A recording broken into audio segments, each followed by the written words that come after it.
I would like to speak to Gabriel Zakaria, who is a senior journalist here in Tanzania. He will tell me some of the issues here in Tanzania, what the country leaders need to do to make sure that the face of Tanzania will change. So I'll speak to him and find out exactly what he makes of the current president policies, what he thinks the president needs to do to change Tanzania for the betterment of the people. So, Zakaria, you have been working here as a journalist for so many years now.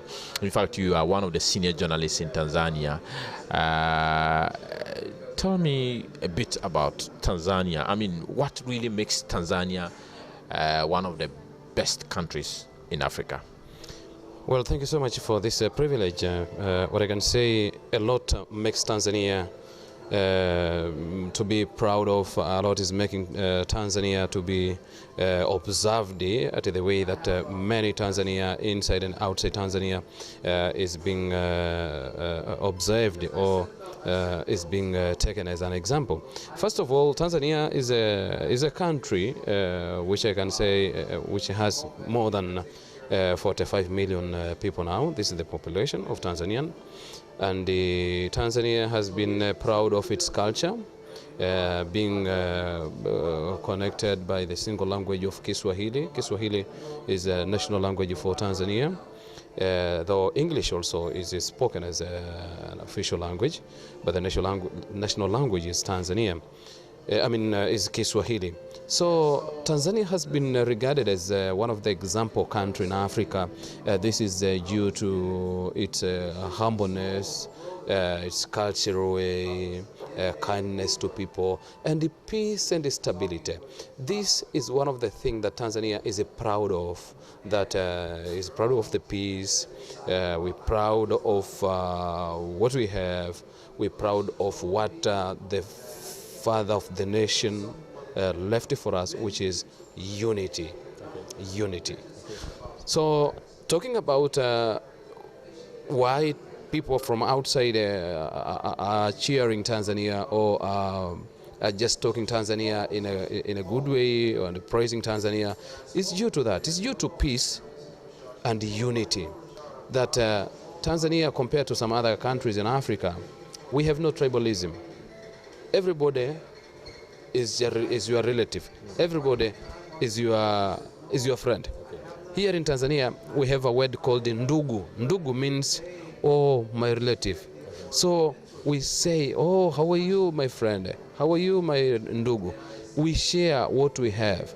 Even if, for example, when it happens, I go in a hotel with you, or you meet me at the hotel, then I can just order a waitress or a waiter to serve you, and then I pay your bill. But it is very difficult to some other countries in Africa to see something like that. So Tanzania, we have been raised in that kind of life, in that way whereby you see your friend, your neighbor as your relative. So this has made Tanzania to be looked in a very different perspective compared to some other countries.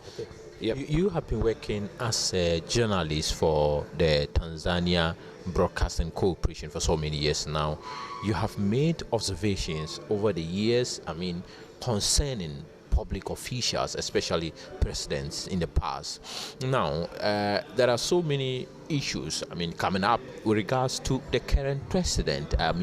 We understand and we have heard some of the initiatives that he is taking. And recently, you remember when the president made public his salary, on TV. For the past years you've been working, what has changed? What has changed, in Tanzania with regards to the change in governance? Well, a lot have been changed now.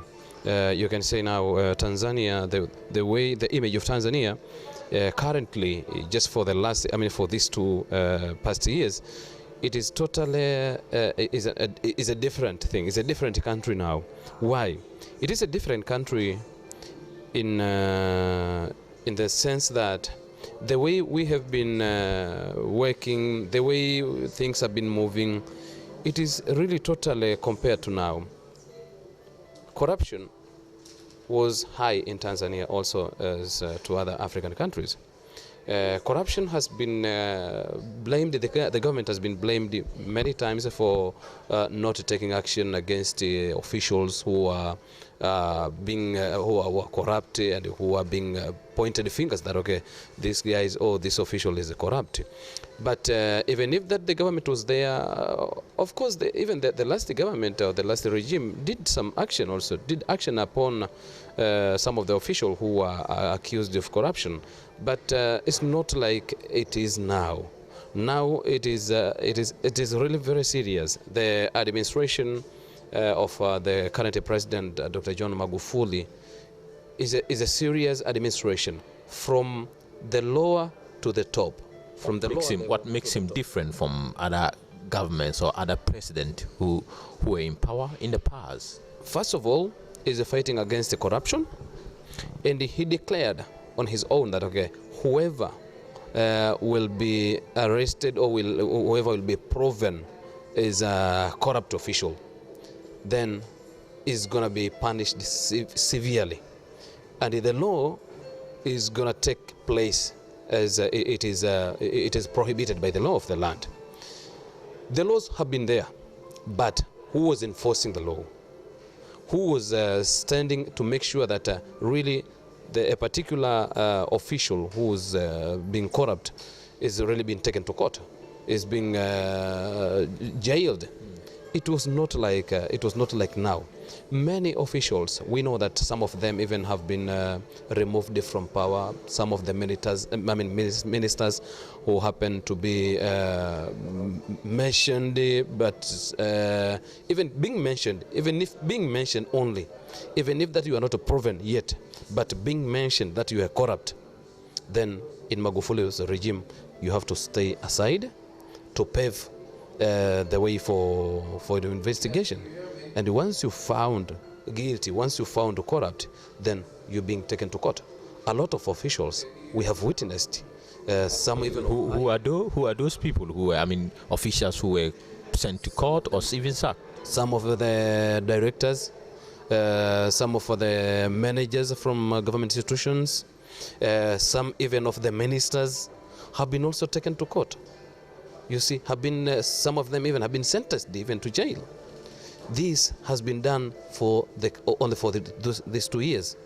But apart from corruption, but also the current president is showing that now is there to protect against the people's contribution, the people's interest, is there to protect the interest for its people, not as it was before.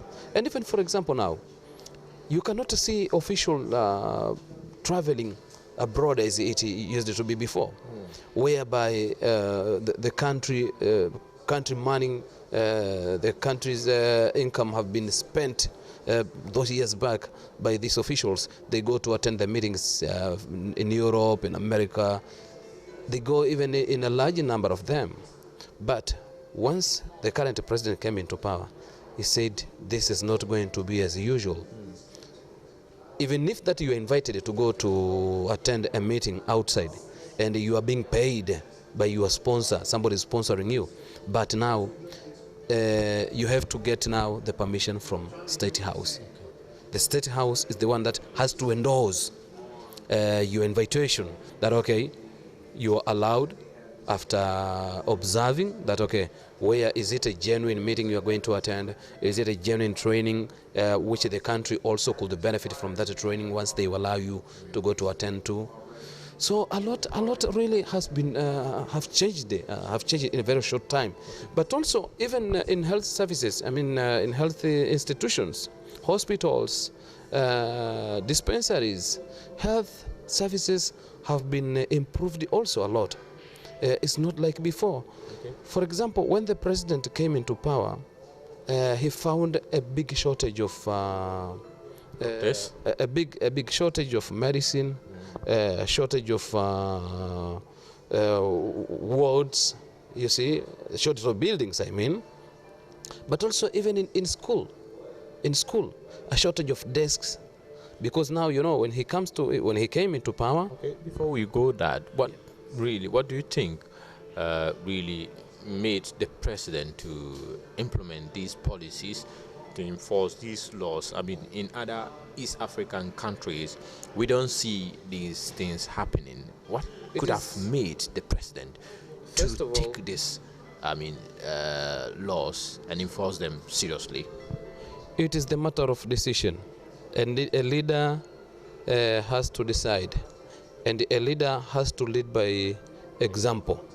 So the president is leading by example, because he has never been even pointed fingers that the president even himself is a corrupt, or if during the time when he was a member of parliament, or by the time when he was a minister, he has never ever been pointed fingers that even him is affiliated, or people are just thinking that, okay, maybe he was been involved in a particular scandal, what and what. So when you are clean, then it is easier for you to clean others. But some other Tanzanians are of the view that the president should have made public his pay slips. I mean, just making public announcement that I receive 9 million Tanzanian shillings. I mean, which is 4,000, which is $4,000. It's not enough to convince them. They would love to see the pay slip of the president, so that they will know that this is exactly what the president said. I mean, the point is that how can a president receive lower than his members of parliament? Yes, it is simply that the president himself is saying that, okay, I'm going to serve you. I'm not going there to work. To work as a civil, as a private, staff that I need to be paid. But he decided to run for presidency because he wanted to serve Tanzanian. So with him, he says that I'm not looking for a high salary. I'm not looking for the high salary that I need to be paid high salary. I need to earn much. I need to do this and that. With him, he went there purposely to serve Tanzanians. Okay. So that is why even the salary is being paid is very less compared to other presidents of East Africa. Yeah. This is something that has shocked many, but this is his decision. The president is there to serve people, okay, and not to serve his stomach, okay, compared to others. Okay. Before I come to my final question, do you think there are other things that the president needs to put more emphasis on them to change Tanzania? I mean, of course, yes, because the fight of corruption is still there. It's just a fighting, though it's not easy. It's not an easy fighting. Though he showed the way, and he took action. He punished the people, and his government is still punishing those who are being proven guilty, who have been investigated, and they found really they received the bribe and what. They are really being punished. But also come to another problem which was existing in Tanzania about abusive drugs. This was another phenomenon which really costed lives of the young people in Tanzania. Young people in Tanzania have been using this kind of drugs. You find the young people in Tanzania in the street in the morning are already drunk. You find them, their life, the way they are hopeless people. You see why? Because those tycoon with money, they used to use them to go and carry drugs to bring to Tanzania, or to move from Dar es Salaam, from Tanzania to other places. But once now he came to power, he made sure that is gonna end, because he arrested all those big kingfish have been arrested. All those who are perpetrating, all those who are behind this kind of business, they've been arrested. And most of them, not some, most of them are in court, are in jail. And even the drug lords who have not been expected, whether there's a day even them they will be net, they'll be under net. Now we are talking another story. Okay. In Tanzania now it is totally different. It's totally different. Right. You are a senior journalist here in Tanzania. If you have the opportunity to meet the president today, now, what would you tell him? Well, actually I've been meeting with him several times, but when it is a matter of advising, it's just to tell the president, we are behind you, we are supporting you, please keep the fire burning. The final words? Well, I can say that it has been a pleasure meeting you, and I would have liked even one of the time to come and meet you in Ghana because we know that Tanzania and Ghana also, we have a friendship. We know each other, though Ghana and Tanzania, there is that big distance, but we know that we have your embassy in Tanzania here, we have our embassy in Ghana there. So we are friends, we are ndugus, we are relatives, you know. As I told you that in Tanzania, whoever we meet, we take you as a relative. Okay. And that is why even I think for the whole time you've been here, you've never been asked, oh, where is your passport? Where are you coming from? Who are you? What tribe are you? Such things are not here in Tanzania. We are good people. We like people, you know. We like people. Unless you disturb the law, unless you go against the law, is when now things maybe might change into negative. But out of that, really, Tanzania is a good country, and Ghana also is a good country. I know very well Ghana is a good country. I know some of the head of the states, like the former president John Kufuor, whom he knows me, I know him. I happened to interview even him, John Kufuor. So yes, I can say like that okay, we are relatives. Ghana and Tanzania, we are relatives. We are friends. Yes. Thank you very much. But what do you like about Ghana? I've never been there, but I don't know what is there. But I think Ghana is a good country. One of the things I like with Ghana is democracy. Democracy. When it comes to political, Ghana has proven many times that it is a democratic country compared to other African countries whereby incumbent doesn't want to accept the result, doesn't want to get out of power, doesn't want to leave others to come and show the way. So Ghana is a good example in Africa to teach democracy. Thank you very much. Thank you for you. Take again.